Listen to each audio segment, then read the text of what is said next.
Bom dia, meus queridos. Hoje é quarta-feira, dia do estudo Pentateuco. Vamos falar da parte terceira do Êxodo, que é a parte linda da aliança. Então, está em Êxodo 19:1 até Êxodo 24:11.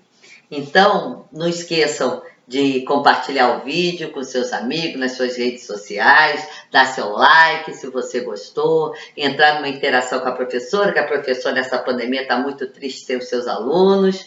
Então, entra pelo WhatsApp e vamos levando a palavra de Deus um pouquinho que a professora saiba adiante, e isso aí a gente vai passando. Isso é com muita alegria, né, que eu faço isso pela igreja, pelos meus alunos, né? Que não adianta ter conhecimento só para a gente tem que levar esse conhecimento adiante. Vamos lá falar um pouquinho sobre a aliança. A aliança faz parte da nossa vida, da vida humana. A aliança é um relacionamento no qual o elo moral entre as partes envolvidas é definido e depois ele é aceito. Elemento significativo desse relacionamento é o juramento entre ambas as partes de não atacar uma a outra. Então, por isso que é tão feio uma mulher ou um marido falando mal um do outro, né? Isso é muito feio, porque isso rompe com a aliança feita, né? Além disso, um monte de pedras serve para testemunhar essa aliança. Está lá em Gênesis 31, 45 até 48. E por fim, tem uma refeição que vai selar essa aliança. Então a gente tem esse banquete, né? Essa refeição. Missa é refeição. E com a missa nós selamos também essa aliança, essa nova aliança com Cristo Jesus. O Senhor não é um parceiro igual como é o homem e a mulher. Ao contrário, o Senhor é superior, Israel é inferior.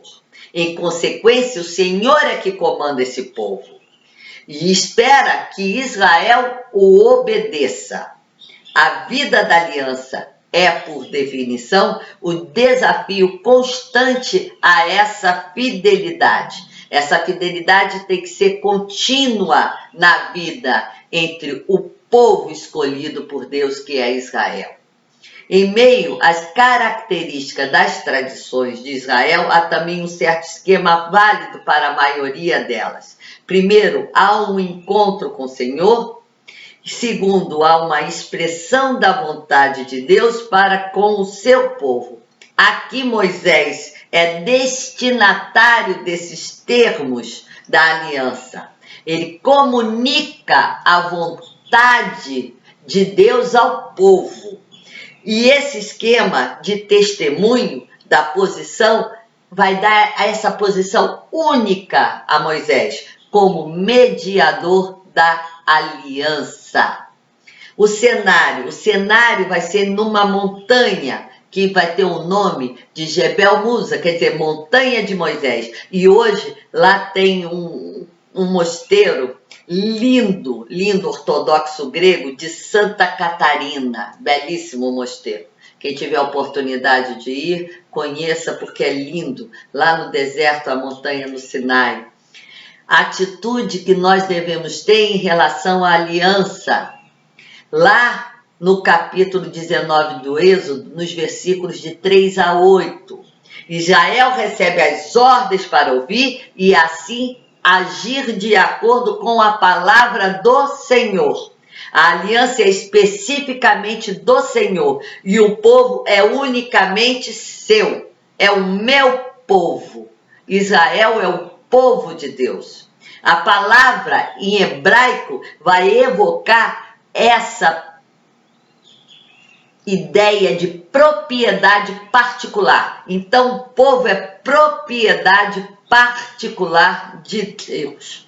Há também um ênfase na santidade de Israel, né? A expressão reino de sacerdote indica a realeza sacerdotal numa nação santa.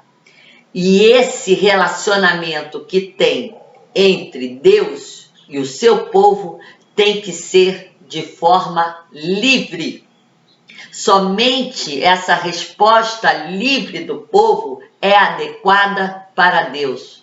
A nossa resposta à fé tem que ser livre, não pode ser coagida. Nós temos que dar a nossa resposta livremente a Deus. Essa é a beleza da nossa fé. Deus nos dá liberdade. Lá no capítulo 19, nos versículos de 9 até 20, nós vamos encontrar duas tradições de teofania, uma javista, uma eloísta. A teofania vulcânica é da tradição javista, a teofania da grande tempestade é da tradição eloísta. No relato javista, é o Senhor que escolhe Moisés para ouvir a revelação e então partilhar com o povo. No relato eloísta, o povo escolhe Moisés para ser o seu porta-voz. Então, nós vamos ter agora no capítulo 20, nos versículos de 1 a 17, os 10 mandamentos.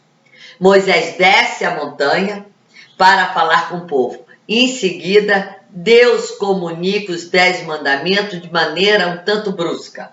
Tanto os 10 mandamentos como o Códice da Aliança têm sido associados à tradição eloísta, devido à importância dos 10 mandamentos. O povo ouviu a lei e este ato de ouvir a lei leva ele ao temor a Deus. Esse temor a Deus é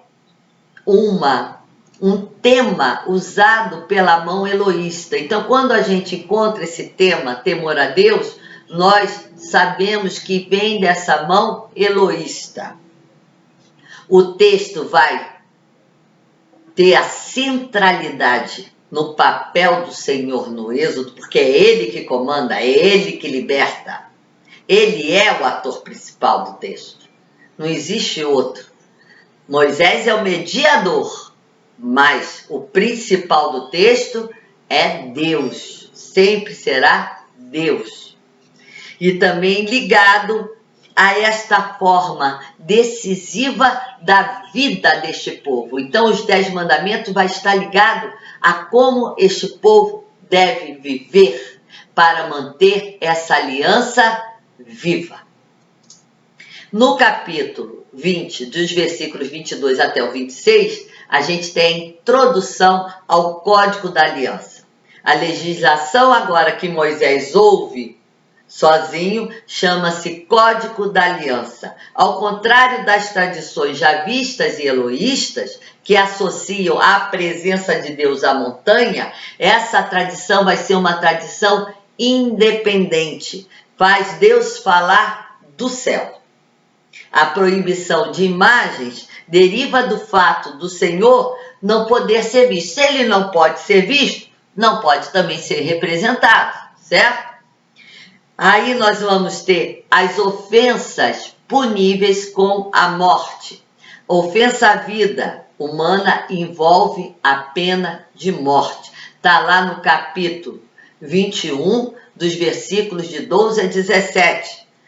No caso do homicídio não premeditado ou de morte acidental, né, é dado um asilo num santuário, quem cometeu, para que ele não seja vingado pela família, vingança de sangue. Então, ele vai para um asilo e fica lá quietinho. Mas se ele sair do asilo, pode ser morto, entendeu? Ele tem que ficar lá quietinho. Depois a gente vai ter as leis a respeito das lesões corporais, a respeito das leis dos danos da propriedade. Então é muito interessante que é uma lei completa. As leis sociais, né? Existe uma sensibilidade ética, existe a exigência da caridade para os compatriotas israelitas. O adultério vai estar sempre relacionado à mulher, pois ela vai ser o quê? Posse do homem. Então o homem nunca é o adúltero, é sempre a mulher, porque ela é a propriedade do homem. Ah, professor, isso é horrível. Você tem que ler, né? Dentro do contexto histórico. Se você tirar o texto do contexto histórico, esse texto nunca vai ser bem interpretado. Por isso que a gente tem sempre que ter uma orientação do magistério para a leitura da Sagrada Escritura, né? Nós vamos ver as questões também dos imigrantes, dos incapazes, os estrangeiros. Os estrangeiros também terão direito, e se for vítima de opressão, também há uma questão que o próprio israelita vai ser condenado. Então tem que haver respeito ao estrangeiro, né? Vai existir os tribunais populares, que vão dirimir conflitos mais assim usuais, cotidianos, ordinários da vida comum. Existem as leis religiosas, que está lá no capítulo 23, de 10 a 19, que vai referir ao ano sabático, os campos, as vinhos olivais, que devem ser deixados de ser cultivados, né, a cada 7 anos, que é para o solo descansar, para os animais poderem se alimentar daquele solo. Então, você vê a importância que Deus é ambientalista, Deus cuida de toda a sua criação, né? Aí depois nós temos no versículo 20 a 33 do capítulo 23, o comportamento na terra prometida. O trecho vai ser um discurso de despedida que visa encorajar o povo durante a monarquia primitiva no século X a.C. Nessa época, Israel vai ser ameaçado por costumes canaanitas, pois agora o povo único de Israel vive lado a lado com os canaanitas. Durante todo esse tempo, a obediência ao Senhor, a sua aliança, deve ser predominante. Se eu tenho um comprometimento, sou fiel a essa aliança, faço os 10 mandamentos, tenho um comportamento ético de acordo com a lei de Deus, eu prospero, tenho vida em abundância. Então, é isso que o texto quer dizer. O povo vai prosperar se ele for fiel à aliança. Aí eu tenho bênçãos, eu tenho comida, eu tenho bebida, eu tenho saúde, tenho fertilidade e tenho vida longa. E temos essa conclusão da aliança e o rito de sangue. Sacrifícios efetuam a aliança. Moisés, depois de ler o livro da aliança, vai aspergir o povo com metade do sangue dos animais abatidos. Para Israel, sangue é vida. O sangue aspergido une-os, o sangue borrifado sobre o altar, que vai simbolizar Deus. Esse relacionamento de sangue criou uma união a partir do cumprimento das exigências de Deus com a aliança que é feita com o seu povo. Por isso que tem muita gente que corta o dedinho e bota sangue quando é criança, para dizer que está selada a aliança. Se você entender o Antigo Testamento, você entende o mundo. Obrigado a todos. A partir da próxima aula, vamos falar da parte 4, que é a instrução para a construção do santuário. Espero que vocês tenham uma boa semana, com saúde e com alegria.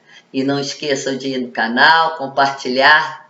E eu agradeço muito a vocês. Obrigado a todos.